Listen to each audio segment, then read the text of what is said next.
शुरू हुआ लोगों की तरफ से, एवं जब पुलिस को स्विफ्ट एक्शन लेना पड़ा और हमारे तरफ से 10 राउंड फायरिंग एयर में की गई, 6 हैंड ग्रेनेड का यूज़ किया गया एवं 36 गैस शेल्स हमने फायर किए।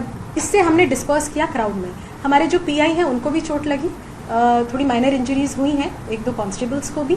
एवं इसमें जो आईपीसी जो बीएनएस की जो धारा है उसमें 109 तहत 1091 तहत 189(2) तहत एवं वेरियस सेक्शंस एवं prevention of damage to public property act 1984 तहत हमने एफआईआर ली है, जिसमें 40 लोगों की अभी तक अटक। સુરતના એમએનએસ ખાતે ગઈકાલે એલએનટી કંપનીના કર્મચારીઓ પગારની વધુ માંગ સાથે અને સમયના કલાકો ઘટાડવાને લઈને હોબાળો મચાવ્યો હતો। ખાસ કરીને હડતાળ કર્યા બાદ ધીરે ધીરે વાતાવરણ ઉગ્ર બન્યું હતું અને આ તમામ લોકો કારીગરોએ તોડફોડ શરૂ કરી હતી, ગાડીઓ સળગાવી હતી, પોલીસ પર હુમલો કર્યો હતો, જેને લઈને સુરતની હજીરા પોલીસ સ્ટેશનમાં આરોપીઓ વિરુદ્ધ બીએનએસ 109 મુજબનો હત્યાના પ્રયાસનો ગુનો દાખલ કરવામાં આવ્યો હતો। 37 લોકોની ધરપકડ કરવામાં આવી છે। ટોટલ આખા કેસમાં 300 કરતાં વધુ લોકો વિરુદ્ધ ગુનો દાખલ કરવામાં આવ્યો છે। ધીરે ધીરે તમામ લોકોની શોધખોળ શરૂ કરવામાં આવી છે। સીસીટીવીની મદદ લેવામાં આવી રહી છે, પકડાયેલા આરોપીઓની પૂછપરછ કરવામાં આવી રહી છે। ખાસ કરીને આ તમામ કારીગરો છે તે પરપ્રાંતના છે, રોજીરોટી માટે સુરત આવેલા હતા અને એલએનટી કંપનીના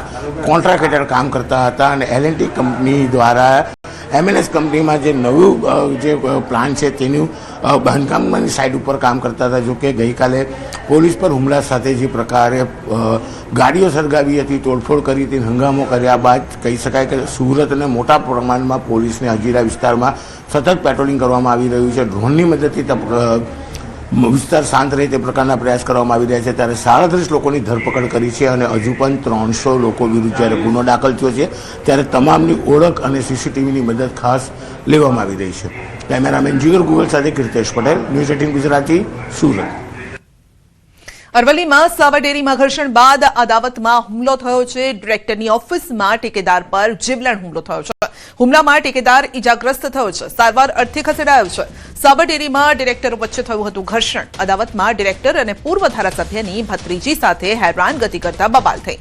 ઘટનાને લઈ સ્થાનિક પોલીસે હાથ ધરી કાર્યવાહી। તો ગઈકાલે સાબરડેરીમાં ડિરેક્ટરો વચ્ચે થઈ હતી મારામારી। ગઈકાલે જશુક પટેલને ડિરેક્ટરે ખુરશીમાંથી નીચે પાડી અને કર્યો હતો હુમલો। હુમલો કરાયેલા ડિરેક્ટરની ભત્રીજીને હેરાન કરાતા આજે ફરી હુમલો કરાયો। સમગ્ર ઘટના મામલે સાબરકાંઠા અરવલ્લીનું સહકારી રાજકારણ ગરમાયું છે। વધુ અપડેટ મેળવીશું સંવાદદાતા હાર્દિક પાસેથી। જે હાર્દિક, હુમલાની આ ઘટના, તેની પાછળ કયા કારણો? સંધ્યા, ચોક્કસથી જે પ્રકારે ગઈકાલે ઘટના બની હતી સાબરકાંઠામાં સાબરડેરી જે હિંમતનગર ખાતે આવેલી છે, ત્યાં જે ચેરમેનની કેબિનમાં જે પૂર્વ ધારાસભ્ય છે જશુભાઈ પટેલ, જે ડિરેક્ટર છે, તેમની સાથે હાથાપાઈ થઈ હોવાની ઘટના બની હતી। ત્યારબાદ તેની તરફેણમાં જે પ્રકારે હુમલો કરવામાં આવ્યો હતો ગઈકાલે જ, પરંતુ આજે જે ઘટના બની છે તેમાં જે પ્રાથમિક વિગતો મળી રહી છે સંધ્યા, એમાં જે પૂર્વ ધારાસભ્ય છે તેમની જે ભત્રીજી છે, જે વેટરનરી વિભાગમાં નોકરી કરે છે, તેની સાથે કંઈક ટિપ્પણી કરવામાં આવી હતી નોકરીને લઈને। ત્યારબાદ જે પરિવારજનો છે પૂર્વ ધારાસભ્ય જશુભાઈ પટેલના, તેમના પરિવારજનો દ્વારા જે ડિરેક્ટર છે જયંતિભાઈ પટેલ, તેમના ઓફિસ ઉપર હુમલો કરવામાં આવ્યો હતો, જે મોડાસા મેઘરજ રોડ ઉપર આવેલી છે। જ્યાં હુમલો કરવામાં જે એક વ્યક્તિ હતો, જે ઠેકેદાર છે, તેને માથાના ભાગે ઇજાગ્રસ્ત થયો છે અને 2-3 વ્યક્તિને પણ ઘાયલ થયા છે। જયંતિભાઈ પટેલ પણ ઘાયલ થયા છે। પરંતુ સમગ્ર મામલે હાલ જે સહકારી રાજકારણ છે ગરમાયું છે। સમગ્ર મામલે ભારતીય જનતા પાર્ટીના આગેવાનો, સહકારી આગેવાનો હાલ સમાધાનના પ્રયાસો કરી રહ્યા છે। કારણ કે સાબરકાંઠા અરવલ્લી જિલ્લામાં સાબરડેરી એક એવી સંસ્થા છે કે જે દૂધ ઉત્પાદકોને દર 10 દિવસે પગાર આપે છે અને ખૂબ મોટી સંસ્થા ગણવામાં આવે છે। જ્યારે તેના ડિરેક્ટરોમાં આ પ્રકારે હાથાપાઈ થતી હોય, મારામારી થતી હોય, તો સમગ્ર મામલે શાંત કરવાનો પ્રયાસ કરવામાં આવી રહ્યો છે। હજુ સુધી કોઈ પણ પ્રકારની પોલીસ કાર્યવાહી કરવામાં આવી નથી, ત્યારે કોઈ પણ હજુ સુધી કેમેરા સામે આવી નથી રહ્યા। આ સંજોગોમાં આ ઘટના ચકચાર મચાવી રહી છે। સંધ્યા, જી હાર્દિક, આપનો આભાર। બનાસકાંઠામાં ભુવાજીનો ગેનીબેનને પડકાર છે। ડીજે અને જમણવારના મુદ્દે ગેનીબેન ઠાકોર સામે ભુવાજી હવે મેદાને આવ્યા છે। ધૂણતા ધૂણતા આપી દીધી ચેલેન્જ। ભુવાજીનો આ વિડીયો વાયરલ થઈ રહ્યો છે। ડીજે અને જમણવાર મુદ્દે ગેનીબેન પર કર્યા છે આકરા પ્રહાર। ચૈત્ર અને વૈશાખ માસની બીજના અવસરે ડીજે વાગશે તેમ કહ્યું છે। સારું ભોજન ગેનીબેન ઠાકોર જમી આવે અને ઠાકોરનો છોકરો સાદું ભોજન જમે તે ન ચાલે। ગેનીબેનને ફોન કરીને કહી દેજો કે આ જોગણી બોલે છે। વિડીયો ઉતારવો હોય તો પણ ઉતારી લેજો।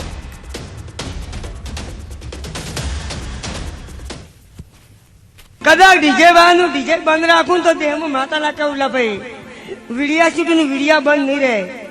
શું કહું છું કે હાવ તને કોમ સી અને હાવ તને ધંધો છે. ભલે કેની ભાઈએ કહી દીધું કે ડીજે લગ્ન બંધ તો લગ્ન બંધ રહી, પણ હોમાં કદાચ ચૈત્ર મહિનો આવે છે કે ચૈત્ર મહિનાની બીજ આવે અને વૈશાખ મહિનાની બીજ આવેલા ભાઈ કોસમ. શું કહું છું જાની ભાઈ, પણ તમારા કંઠી છે કવા બધી દેમું માતા ના કેવું ભાઈ લખો પણ વિડીયો બનાવો પડો. પછી મારા ભુવાની તાકાત નહીં પણ મારી જોગણી તાકાત છે ભાઈ. શું કહું છું કે સમાજ પ્રમાણે રહેવું પડેલા ભાઈ. પણ આજે હું માતા એમ કઉ છું કે ઠાકોર નો એક બાજુ જમણવાર ને એક બાજુ ગેરીબાઈ નો જમણવાર લા ભાઈ. શું કહું છું કે હાથ ની ભોજન જમીન ગેરીબાઈ આવે ઠાકોર ના છોકરો લા લુકુ ફોન જમીન આવેલા ભાઈ. પણ ફોન કરવો કરતો પડો ગેરીબાઈ ની કે એડવાડા જોગણી બોલી વિડીયો કરવા એમ કરતો પડેલા ભાઈ. જવાબ આલવાની મારી તાકાત છે ભાઈ. પણ કદાચ બધાની બોલતી બંધ નાખું જેમાં હું જોગણી ના કેવું ભાઈ. તો ભુવા સભા ભરીને બેઠા છે અને ત્યાં કહી રહ્યા છે કે ભાઈ હું જોગણી બોલું છું. અને જે બંધારણને લઈને જે સવાલો ઊભા થઈ રહ્યા છે, ખાસ કરીને ડીજેને લઈને અને તામઝામને લઈને જે સવાલ ઊભા થઈ રહ્યા છે તેને લઈને તેમણે કહ્યું છે સમાજના લોકો જ્યારે બેઠા હતા ત્યારે આ ભુવા બોલ્યા છે. ભુવો ધૂણ્યો અને બોલ્યો કે હું જોગણી બોલું છું અને જ્ઞાનીબેનને જઈને કહેવું હોય તો કહી દેજો, વિડીયો ઉતારવો હોય તો ઉતારજો. અને ઠાકોરના દીકરા એટલે સામાન્ય ઘરના દીકરા સાદું ભોજન જમે અને બેન શાહી ભોજન જમે એવું ન ચાલે.